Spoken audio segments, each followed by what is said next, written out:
Obvio que la siguiente ponencia va a ser online. Maribel trabaja en una universidad de Bélgica, pero realizó su tesis doctoral aquí en este parque natural y es de ello que nos va a hablar. Eh, Sí, vale, todo tuyo. de acuerdo. Muchísimas gracias por la invitación. Sí, es un placer estar con vosotros. Para mí, el Parque Natural del que tanto estamos hablando hoy me ha dado mucho. Hice mi tesis allí, cada vez que puedo vuelvo a hacer mis estudios. Me ha dado lo que llevo de carrera profesional e incluso me ha dado hasta mi familia. Así que para mí siempre será muy especial, como todos sabéis.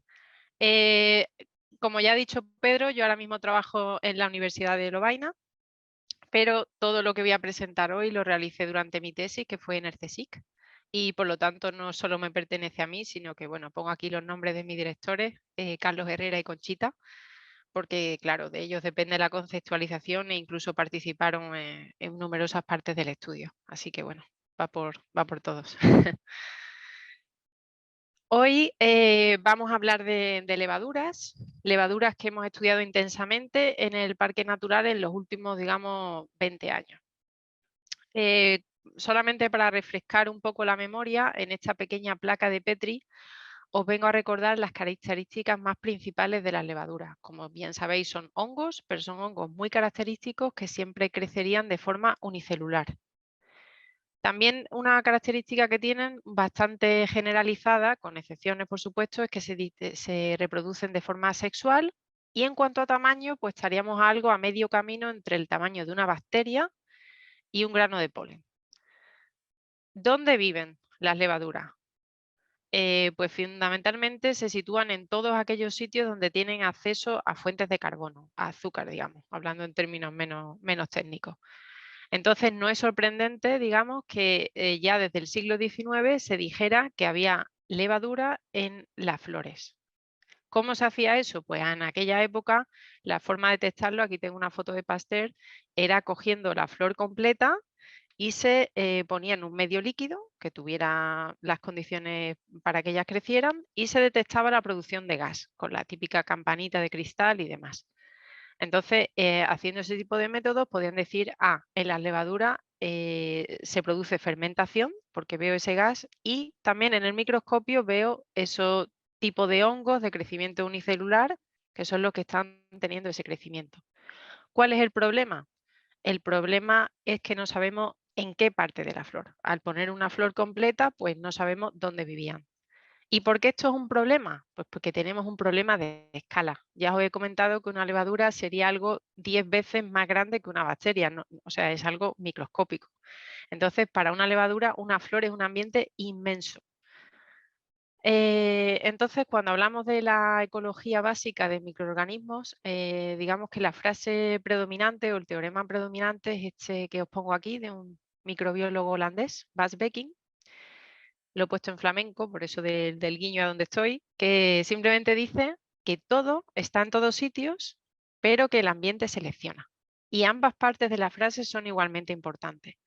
La primera hace referencia a que los microbios se dispersan de una manera amplia, o sea que casi todo podría llegar a todos sitios, pero al final solo una parte de estos va a poder establecerse en cada ambiente, por lo cual de una lista potencial muy grande solo encontramos unos pocos.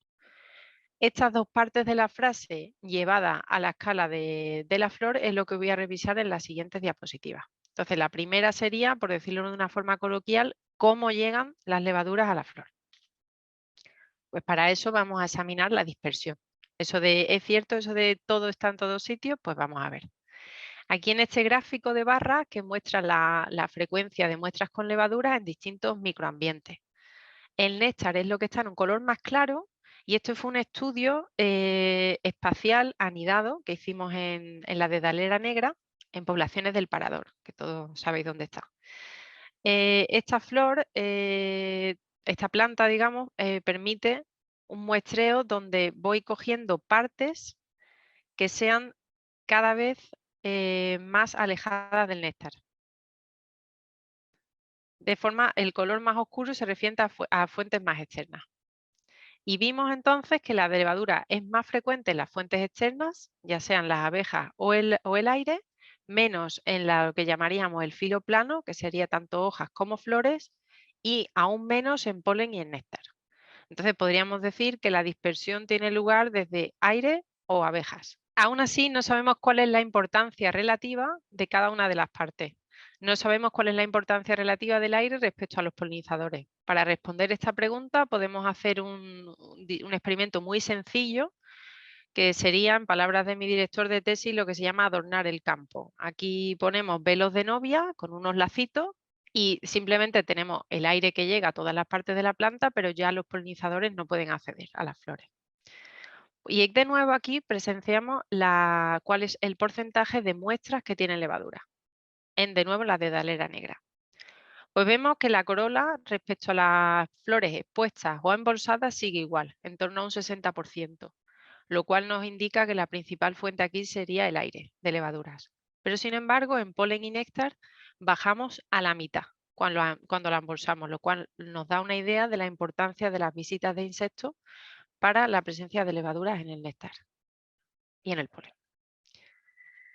De momento hemos estado hablando de frecuencia, pero no le hemos puesto nombre, o sea, no nos hemos preocupado de saber qué tipos de levaduras son. Cuando tenemos en cuenta esta identidad, aquí os presento esta información en estos gráficos de sectores donde cada color identifica un género en las distintas fuentes. De nuevo, de más externa hacia polen y néctar. Si nos fijamos primero en los insectos polinizadores, vemos que tienen una gran riqueza de géneros y también tenemos diversos colores, una representación bastante amplia en el filo plano, lo que sería corola y hojas. Pero sin embargo, si nos fijamos en qué especies son, estas son de un corte más generalista. Digamos que serían aquellas especies que se encuentran un poco en todos sitios. Lo más llamativo es cuando ya nos ocupamos de lo que se llaman las recompensas de la flor, polen y néctar, vemos que son un subconjunto de las anteriores, sobre todo el color verde y del color rojo. O sea, de un conjunto muy amplio de especies que podrían colonizar, solo unas cuantas al final se encuentran en esos sitios.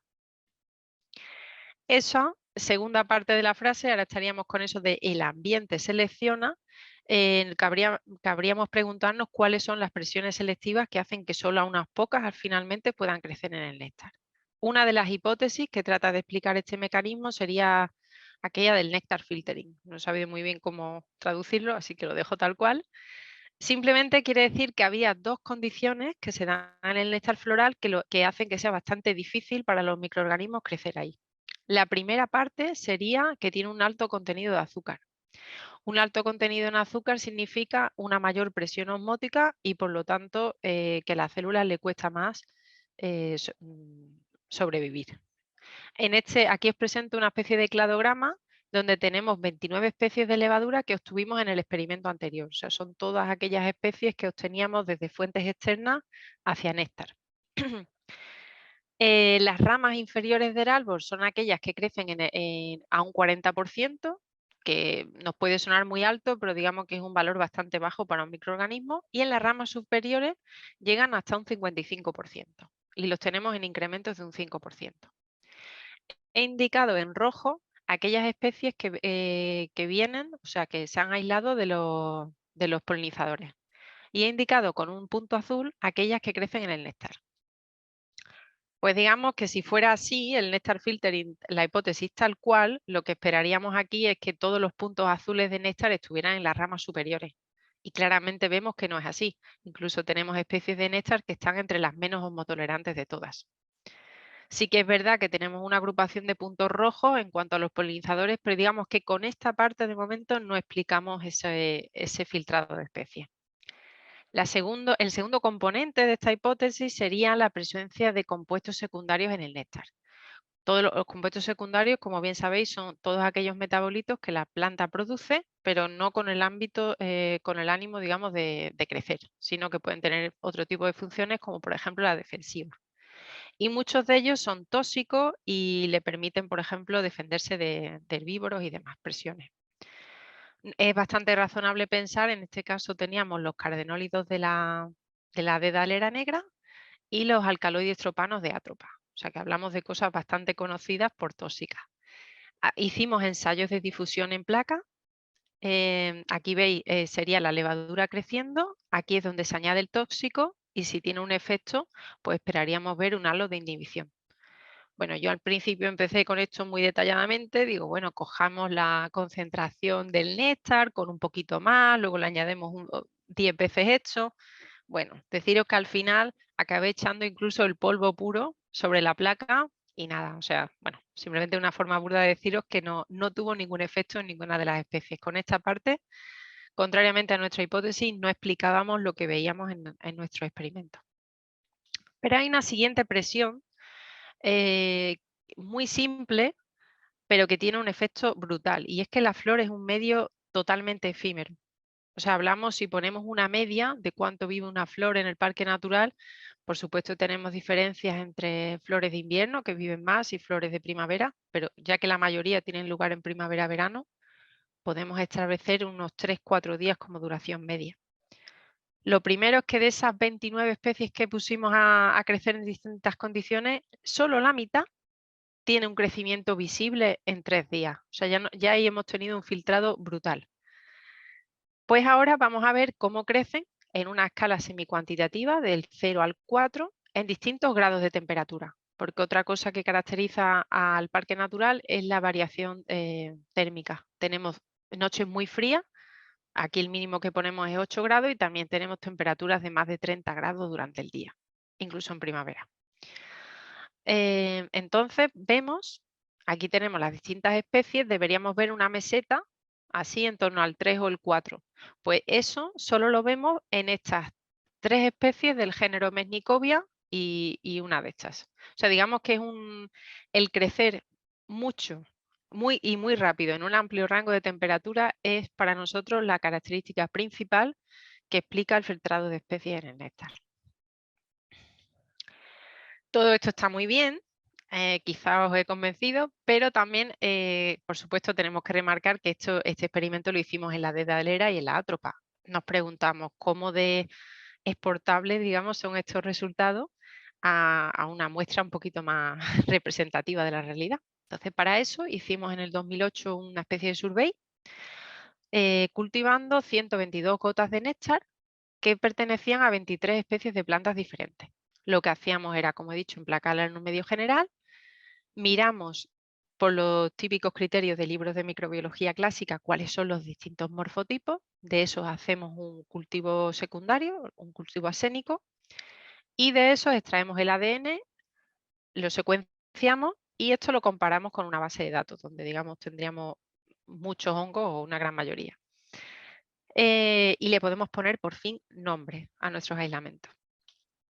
Los resultados de ese experimento son muy claros, de los más claros que he obtenido yo nunca, y es que podemos decir, sin equivocarnos mucho, que las comunidades de néctar son muy simples. Principalmente obtenemos que en cada gota de néctar tenemos un promedio de 1,2 especies de levadura, no más. Y son del género Mesnicovia. Aquí tenemos las dos Mesnicovia, Reucaphi y Gruesi, que juntas suman casi más de un 90% de los aislamientos. Cuando digo que es un promedio de 1,2, pues muchos estaréis pensando, eso significa que en muchos casos hay solo una, ¿cierto? Pero si hablamos de los meses de primavera, ya al microscopio vemos siempre la forma característica de estas dos levaduras, Reucaphi y Gruesi. Diríamos sería la más común y la segunda más común, que permanecen en coexistencia desde abril hasta julio incluso. Y esta especie de matrimonio feliz es un poco llamativo si nos atenemos a los términos de ecología porque son muy cercanas evolutivamente hablando y cuando uno es cercano evolutivamente uno esperaría que se parecieran mucho en el nicho que ocupan y por lo tanto pudieran competir. Nosotros nos cuestionamos esto, eso fue ya durante mi postdoc, el primer postdoc que hice en Bélgica, y entonces hicimos un estudio para ver, digamos, cómo explotaban los distintos recursos, distintos nutrientes. Aquí tenemos una batería de unos 70 test, si no me equivoco. Estos datos los recogemos en una ordenación bidimensional para ver simplemente cómo se agrupan y vemos que hay diferencias claras entre especies, entre ambos colores. Por lo tanto, sí, son muy cercanas evolutivamente, pero son suficientemente diferentes como para no competir tanto por los recursos. Pero fuimos un paso más allá y hicimos medios líquidos donde recreábamos condiciones que se dan comúnmente en el néctar. Tenéis aquí distintos test, como son distintas concentraciones de azúcar combinado con pH diferentes o presencia de algún compuesto secundario. Y las poníamos a crecer solas. Aquí cada levadura sigue con su color, el rojo para Rucafi y el azul para Gruesi, y también la poníamos en cocultivo, a crecer una con otra. Pues sorprendentemente no solo no se molestaban, sino que podemos ver para distintos test que el cocultivo crecía mejor. O sea, pudimos ver indicios incluso de facilitación. Y es eso que explica cómo pueden coexistir de forma simpátrica, es decir, juntas a largo plazo. Bueno, de momento vamos revisando cómo lucen las comunidades de néctar de Cazorla, y hoy por supuesto hablamos del parque natural, pero también nos interesa saber un poco si esto sucede en otras partes del mundo o no. Entonces, para eso he puesto aquí un mapa coloreado por mí misma, simplemente haciendo una simple búsqueda bibliográfica y viendo dónde se han aislado estas dos especies de Mesnicovia o si los reportes de néctar muestran otras especies. Pues simplemente haciendo esto, que ya está un poco, no está tanto, habría que añadir algunas, pero bueno, se me ha quedado un poco antiguo. Pero sí vemos un claro patrón hemisferio norte, hemisferio sur. O sea, digamos que en el hemisferio norte tenemos que nuestro patrón de Cazorla es muy claro y es refrendado en distintos países, pero la situación en el sur es diferente. Si nos fijamos no solo en las especies de aislamiento, sino en cuántas especies de plantas tienen levaduras, es un fenómeno de esas 23 que hemos dicho, es un fenómeno casual. Pues hicimos un estudio con otros colaboradores. Aquí comparamos nuestro bosque montano de montaña de Cazorla con la situación de Doñana o de un bosque tropical en Yucatán. Y vemos qué porcentaje de especies de plantas de las que hay allí en esa comunidad albergan levaduras en el néctar. Pues digamos que Yucatán es casi un total de las muestras lo tenían. Fijaros, llegamos a un 95% de las especies de plantas, perdón, no de las muestras, sino de las especies de plantas estudiadas lo tenían. Y sin embargo, en Cazorla y Doñana los porcentajes disminuyen un poco y tenemos en torno a un 64% y Cazorla sería en un punto intermedio. Aquí, en este árbol filogenético, os vengo a refrendar un poco en qué especies de planta encuentro levadura. ¿Es un fenómeno aislado? Si me doy un paseo, ¿cuáles son las probabilidades de encontrarla en una planta y otra? Pues digamos a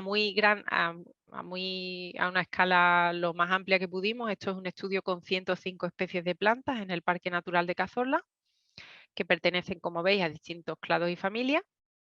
Y tratamos de ver mediante los conteos cómo se distribuye aquellas especies que tienen o nada, que las mostramos en verde claro, o que tienen muchas levaduras, que sería el otro extremo, que serían más de 10.000 células por microlitro. Fijaros, la cantidad es brutal. Pues lo que primero vemos, sin llegar al nivel de quién está en cada rama, es que las especies, tanto el color verde como el otro extremo, el color rojo, lo encontramos a lo largo de todo el árbol filogenético. O sea, no hay ningún sitio que digamos, veo aquí un patrón claro evolutivo, no se ve nada. Lo único que sí podemos ver que algunas familias, por ejemplo las orquídeas, sí tienden a estar consistentemente libres de levadura, pero vamos, digamos que ni para eso. Nos quedamos un poco como que es una cosa que requiere más estudio. E incluso si nos referimos a una determinada especie, aquellas que hemos denominado, por ejemplo, como rojo, como que tienen una amplia carga, ¿será esto cierto para todas las poblaciones de la especie o será cuántas poblaciones necesito ver para tener, digamos, una idea realista de cuál es su carga de levadura? Pues para esto estudiamos distintas poblaciones de leboro, que como sabéis es muy común en la sierra, y hicimos un gradiente altitudinal. En cada uno de estos niveles, desde 1000 a 1800 metros, tomamos dos poblaciones. Estas son la zona de las Navillas y llegamos hasta Puerto Llano, es en torno a los 1800 metros. Aquí os he ordenado, están ordenadas en el eje X las especies según la altura, de más baja a más alta. Y cada nivel de altura pues, está con el mismo color. De forma que podamos ver de forma muy sencilla para cada uno de los años que hicimos este estudio si tenemos un patrón decreciente, ascendente o ninguno. Pues de nuevo, sin entrar en mucho detalle, para la variable frecuencia de levadura, es decir, cuántas muestras las tenían, vemos que el patrón es la ausencia del mismo. No tenemos ningún nivel de altura que sea característicamente superior y además hay una enorme variabilidad entre años. E incluso, sorprendentemente, para cada uno de los años tenemos una población que cambia, que no tiene ninguna levadura. Si miramos los datos de abundancia, aquí tenemos en triángulos las medias poblacionales y cada uno de los puntos serían los individuos. Y os muestro estos datos porque refrendan el patrón anterior para la frecuencia, pero aquí al ver los individuos podemos ver la tremenda variabilidad entre plantas individuales. O sea, lo que te da una idea de lo random que es el proceso o que la variabilidad se encuentra a una escala inferior. Yendo a escalas inferiores podemos centrarnos en una determinada población, como por ejemplo aquí nos centramos en la población a un nivel bajo, la de las navillas, y podemos repetir el mismo muestreo en el tiempo, desde el principio de la floración hasta el final. Pues de nuevo esto lo hicimos en 2 años consecutivos, pero os muestro solo los resultados de un año porque es aquel en el que tuvimos condiciones climáticas más graduales. Y entonces lo que vemos es un patrón bastante claro donde la abundancia de levadura va incrementando conforme avanza la estación. Aquí vemos los promedios poblacionales, los promedios para una fecha con un guión y de nuevo los distintos individuos en círculo. ¿Por qué aumentarían los conteos de levadura a lo largo de la población? Por supuesto, en este estudio también nos preguntamos si sería por la mejora de la temperatura o porque simplemente los polinizadores son más activos. Y esa principalmente es la causa, que al digamos, tener más horas de luz y mejores condiciones ambientales, hay más actividad de polinizadores y los conteos son más altos. Ya llegamos con esto a la última parte de la charla, el por qué. ¿Por qué hay levaduras en el néctar? ¿Es algo evitable? ¿Tiene algún significado evolutivo? ¿Están ahí porque hay azúcar y ya está? ¿Qué interés tiene esto? Digamos, de una forma para entendernos. Para ecólogos, ¿qué interés tiene esto? Bueno, pues digamos que hemos visto ya en estas diapositivas, aunque sea a un nivel con poco detalle, que es algo muy común, pero no sabemos desde cuándo exactamente. Hemos visto también que son los insectos los que llevan a los microbios en su probóscide y que al visitar el néctar estos se transfieren. Y por aquello del filtrado de especies, solo unos cuantos van a poder vivir ahí. Ahora nos preguntamos, bueno, si fueran nocivos, digamos, la planta podría intentar defenderse. Todo esto entre comillas, llamando que habría presiones selectivas, que si a las plantas con mucha levadura les fuera peor y fueran menos visitadas, pues habría selección. Entonces aquellas que tuvieran mecanismos de defensa serían predominantes. Entonces, para esto nos podemos preguntar si la presencia es inocua, digamos, si se nota su presencia en el néctar. Y eso es lo que voy a presentaros en estas últimas diapositivas. La primera consecuencia y más dramática es que cuando hay levaduras en el néctar, la concentración de azúcar disminuye de una forma dramática. Esto está hecho para 2 especies de ranunculácea, para el eboro y para Aquilegia, y vemos cómo la concentración de azúcar disminuye conforme aumenta la densidad de levaduras en la muestra de néctar, de una forma muy clara.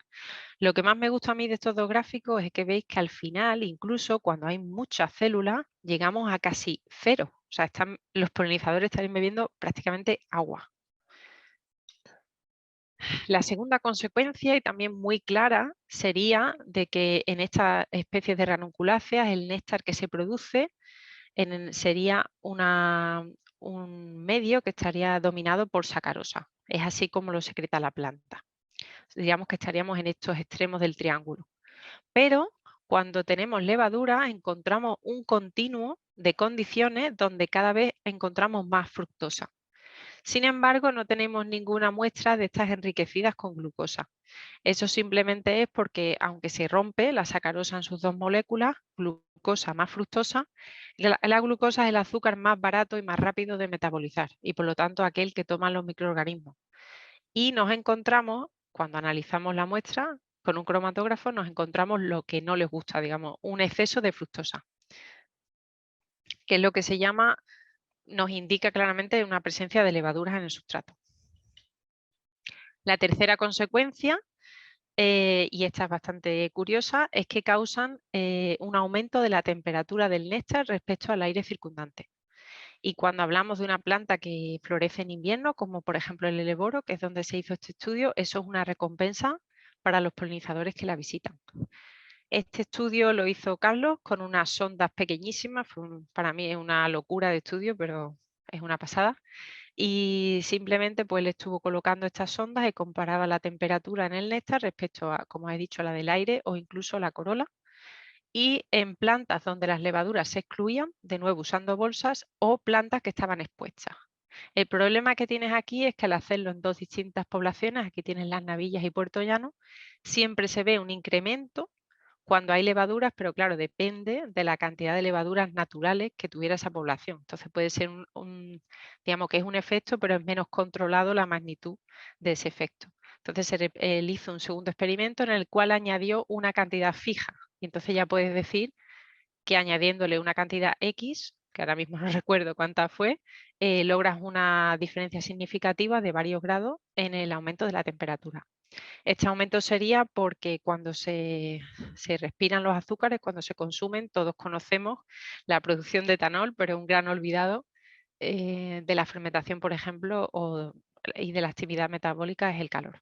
Y aquí, por último, os quiero recordar que sí, que esto está muy bien, todos estos cambios, pero no olvidemos que el néctar no es así desde ayer. O sea, el néctar tiene unas condiciones físico-químicas determinadas que llevan muchísimo tiempo de evolución.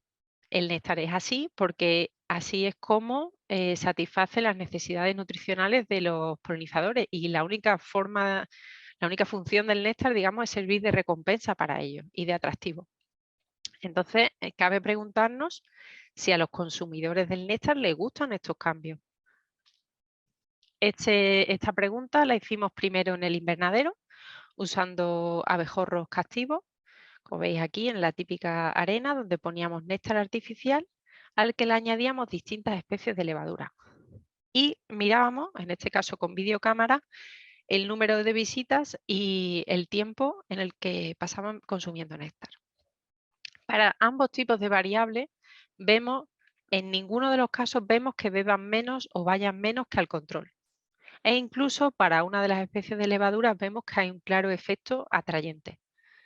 Este mismo estudio se replicó, pero de una forma complementaria en el campo, en el cual se añadía, en este caso teníamos plantas embolsadas y plantas con levaduras de forma natural, y la variable que se estudiaba en este caso es cuánto néctar quedaba, lo cual te da una idea de cuánto estaban bebiendo. Pues se ve la tendencia la misma, pero medida de una forma contraria.